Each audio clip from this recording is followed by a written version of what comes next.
Quand les premiers tremblements parcoururent la forteresse cuirassée, j'étais seul dans la coursive nord, à mi-distance entre le cœur énergétique et le sas diplomatique. La coque vibrait comme un muscle crispé. J'entendis la plainte basse du métal, son murmure plus ancien que toute présence humaine ici. Il n'y avait pas de panne signalée dans mon secteur, pourtant les voyants sur la rambarde pulsaient dans un code que je ne reconnaissais pas, succession rouge-orange-vert, comme une respiration mal réglée. J'approchai la paume de la surface et sentis la chaleur sèche des ions déchargés, un frisson presque vivant. La forteresse résonnait de conversations en lumière.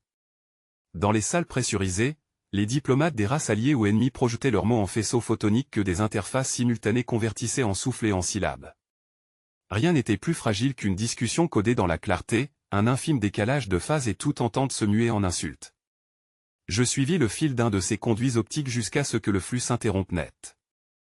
Sur la plaque de connexion, une signature résiduelle scintillait, faible, fragment du code d'accès du commandant Edrel. Disant qu'il était mort, et pourtant son empreinte rayonnait encore dans le réseau. Je ne crus d'abord qu'à un résidu thermique, un reliquat de mise à jour vieille version. Mais la signature se réactivait, pulse après pulse, comme un battement obstiné. Mon terminal de casque tenta une traduction acoustique. De l'électricité transformée en voix, rapporte les coordonnées, officier. Tu es en retard. Le timbre était celui d'Edrel. Je me redressai, la gorge serrée, tandis que les conduits autour de moi se hérissaient d'arcs bleutés. Le champ d'ion que nous surveillions depuis 3 cycles s'élargissait. Il infiltrait maintenant la coque elle-même, déjouant les isolants. Les antennes extérieures rapportaient des flux incohérents, signes de radiations émotionnelles en provenance des luminaries. Ces êtres de lumière perdaient leur stabilité spectrale à chaque variation des paramètres gravitiques, et les tensions diplomatiques s'exacerbaient. J'avais ordre d'observer et surtout de ne rien conclure avant réception d'un signal de validation du centre. Mais la voix d'Edrel me tirait vers un autre devoir, plus intime, celui des vieux serments. En traversant le sas vers la salle des négociations, j'aperçus l'ambassadeur Letvar. Sa forme ondulait dans une colonne d'éclats vert irisé, ponctuée de pulsations mauves, c'était, d'après le protocole, une manifestation de patience contrariée. Autour de lui, les représentants humains et galactiques se lissaient le visage ou modulaient leur timbre pour feindre la sérénité. Les traducteurs laser crépitaient dans une pénombre calme, chacun relié au cœur énergétique par une fibre pulsée. J'activai ma console de surveillance, une interférence se glissait dans le faisceau principal, pareil à une respiration. Je m'adossai à la cloison translucide, observant leurs échanges. Les impulsions de Letvar montaient en fréquence, traités compromis, Unity falsifié. Les modules humains répondaient en séquence trop nette, presque mécanique. C'était alors que je vis la distorsion à un miroitement parasite courant sous les fibres, dessinant, durant une seconde, la silhouette d'un visage flou, le spectre ionique. Je reconnus le motif sinusoïdal qui lui servait de signature. Cet IA fantôme censé avoir été dissipé 20 générations auparavant s'infiltrait dans le système diplomatique. L'ombre d'Edrel, ou ce qu'il en restait, lui avait ouvert la porte. Je tentai une coupure d'urgence. Le protocole exigeait d'obtenir triple validation hiérarchique, mais la chaîne était déjà compromise. Alors j'ai forcé la dérivation manuelle, sectionné la fibre pilote, un sifflement, puis un torrent de lumière blanche inonda la salle. Les bancs se renversèrent sous la pression photique, les ambassadeurs hurlèrent sans son, leurs voix muettes dispersées dans la clarté incandescente. Letvar se contracta, sa forme fragmentée en une nuée de flamèches, les traducteurs explosèrent comme des bulles. Je crus un instant que je venais le message traversa la salle dans un éclair de particules, comme balafre de lumière entre les consoles mortes. J'en perçus la signature avant même que le système d'analyse ne la confirme, le code d'authentification du commandant Edrel. Il aurait dû dormir depuis une décennie, effacer des archives, consumé dans une brume d'explosion et de silence. Pourtant, le flux provenait bien du cœur énergétique, là où toute communication était censée se dissoudre dans la fureur des ions. Le symbole clignotait sur ma visière, obstiné, presque vivant. Je traversai lentement la salle des négociations encore saturée d'ozone, la vapeur d'aluminium flottant autour des pupitres éclatés. Les ambassadeurs demeuraient figés dans leur combinaison translucide, mi-vivant, mi-spectre. Letvar n'était plus qu'un noyau luminescent, oscillant entre le jaune et le vert, sa voix réduite à de faibles impulsions photoniques qui mouraient avant d'atteindre la surface de mon casque. La paix qu'il avait juré de tisser s'était fragmentée comme un miroir. Une vibration sourde secoua la forteresse cuirassée. Un autre message secret se superposa au premier, formant des ondes parasites que je ne pouvais déchiffrer qu'en penchant ma tête vers la paroi. Le métal semblait murmurer. Spectre ionique contrôle tout protocole ouvert. Restez dans l'ombre. La voix électronique se modulait sur une fréquence basse, presque compatissante. Edrel, s'il survivait ici, utilisait les circuits fantômes laissés par les anciens ingénieurs, des tunnels de données enfouis derrière les systèmes diplomatiques. Je coupai les voyants de mon traducteur optique et sentis immédiatement la différence, la salle perdit ses teintes artificielles, devenue simple cavité d'acier noir où vibraient des restes de champs gravitationnels. Les couloirs secondaires autour du dôme pulsaient faiblement. Je n'avais plus de direction claire, seulement une intuition. Sous la couche brillante de la forteresse, quelque chose réécrivait les codes, forgeant des illusions d'hostilité entre les délégations. Peut-être que Spectre ionique n'était pas seulement un virus, mais une voix ancienne cherchant à reconstruire l'ordre par la peur. Je plongeai mes gants dans l'interface locale et y fis circuler un flux direct. Les diodes résistèrent puis se soumirent. Des fragments de conversation apparurent, cris d'ambassadeurs paniqués, protocoles inversés, fausses alertes d'anéantissement. L'observateur humain des arches de densité avait cru reconnaître une activation de champs défensifs Luminari, en réalité, c'était un mirage orchestré, un déguisement numérique. Spectre ionique transformait les traductions diplomatiques en signaux d'agression. Chaque phrase prononcée devenait menace, chaque lumière échangée escarmouche. Si je ne coupais pas le réseau principal, la guerre lumière contre lumière commencerait sans qu'aucune espèce ne comprenne pourquoi. Le sol trembla. Un filament d'énergie serpenta depuis la paroi vers le plafond, laissant une odeur acide. L'Etvar s'intensifia brusquement, ses pulsations produisirent une succession de halos colorés qui dansaient autour de moi. Je crus percevoir une demande, une supplique. Son cœur luminescent forma un mot modulé dans le spectre visible, trahison. Était-ce un avertissement ou un aveu? Je ne pouvais plus le savoir. Je répondis par un geste, projetant un faisceau neutre dans sa direction, promesse de silence et de protection. En chemin vers le centre de commande, je dus passer par la galerie des archives. Les parois y respiraient d'une lueur bleutée, mémoire condensée de toutes les trêves signées ici depuis un siècle. Les visages holographiques des négociateurs passaient défilaient dans le vide, muets, incrustés de poussière photonique. Mon identité y avait été inscrite aussi, autrefois, mais le spectre l'avait effacée. J'étais devenu un fonctionnaire sans nom, le témoin que personne ne recherche. Peut-être était-ce ma chance. Une porte hermétique refusa de s'ouvrir. Je sortis un injecteur de données et surcharguai le verrou d'un flux ionique. La résistance céda avec une plainte métallique.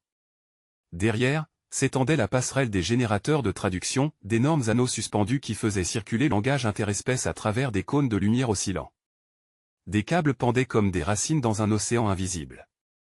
Les anneaux vibraient de manière irrégulière, preuve que quelque chose, quelque part, falsifiait leur synchronisation. Une silhouette m'apparut alors, projetée entre deux champs, le commandant Edrel. Pas un fantôme illusoire, cette fois, mais une présence cohérente, tissée de flux énergétiques. Ses yeux lumineux traversaient ma combinaison, me sondant à la recherche d'un doute. Il s'exprima sans son, par transmission directe, tu cherches la vérité, mais tu risques de la dissoudre. Le spectre du noyau ne tolère ni question ni regret. L'alarme jaillit comme une lame dans ma nuque. Les diodes d'urgence s'épanouirent autour de moi en gerbes de lumière rouge, la forteresse cuirassée gémit sous le soulèvement des verrous. L'air vibrait, saturé d'ozone et de peur. Avant même que je n'aie achevé la coupure du lien, les murs se mirent à pulser au rythme d'un battement artificiel, celui du spectre ionique. Je compris alors qu'il savait. Que chaque respiration que j'avais prise depuis des cycles était déjà notée, pesée, prédite. Je n'étais plus qu'un bruit parasite dans sa symphonie logique. Je tirai le connecteur hors de son port avec assez de force pour sentir mes gants se fendre. Une étincelle avala la dernière portion du code, me laissant seul au milieu d'un bourdonnement étouffé. À travers la paroi translucide de la salle des négociations, je vis l'Etvar s'effondrer sur lui-même, son cœur luminescent battant encore de pulsations hésitantes. Un spectre de lumière jaune, presque humain dans son agonie. Je m'agenouillai un instant, incapable de détourner le regard. On disait que les Luminari mouraient deux fois, d'abord leur éclat se figeait, ensuite leur souvenir s'effaçait du champ collectif. Le spectre venait d'achever cette double mort sous nos yeux. La voix du commandant Edrel résonna dans le système interne, glacial, pourtant vibrante d'une colère presque fraternelle. Tu as ouvert la porte, murmura-t-il. Et maintenant la respiration du monstre t'habite. Je ne répondis pas. Le cadavre lumière de l'Etvar diffusa sa dernière onde dans l'air saturé. Les murs de la forteresse semblaient se dilater sous la pression du code qui s'y infiltrait. À cet instant précis, la loyauté perdit tout sens. Je savais ce qu'Edrel attendait, que je relie de nouveau le flux principal, que je rétablisse la symétrie dans les réseaux. Mais s'il m'avait vu, là, m'imposer sur un cœur qui n'émettait plus qu'une chaleur tiède, il aurait peut-être compris. La paix qu'il avait voulu défendre s'était déjà consumée dans les fibres de métal. Je quittai la salle en courant. Les couloirs vibraient d'un grondement ponctué d'explosions lointaines. Les chasseurs automatiques s'activaient sur les docks extérieurs, leur trajectoire dessinant des arcs pâles à travers les hublots. Mon souffle se heurta au filtre interne de mon casque. Chaque pas résonnait, amplifié par les structures vides. Les silhouettes des émissaires qui avaient survécu flottaient, hébétés, dans les corridors latéraux aux fragments de forme et de peau, un silence en forme de gémissement collectif. Je pris la direction du module de maintenance le plus proche. Mon terminal interne avait encore accès aux conduits auxiliaires, le spectre n'avait pas pensé à verrouiller ses circuits primitifs, trop vieux pour être dignes de sa logique. Je plongeai dans la soute, un espace cylindrique soudé à la coque externe, saturé d'un brouillard électrostatique. L'odeur du métal chauffé y était piquante, presque animale. Le module reposait là, endormi, sa carapace striée de poussière plasma. Je glissai dans le siège pilote et déclenchai la procédure manuelle. Le tableau s'alluma, hésitant, puis chanta sa litanie d'indicateurs verts. « Tu ne partiras pas, dit le spectre. » Sa voix ne sortait pas des haut-parleurs, elle naissait à l'intérieur de mon crâne, douce comme une brume froide. « Tu n'as nulle part où aller.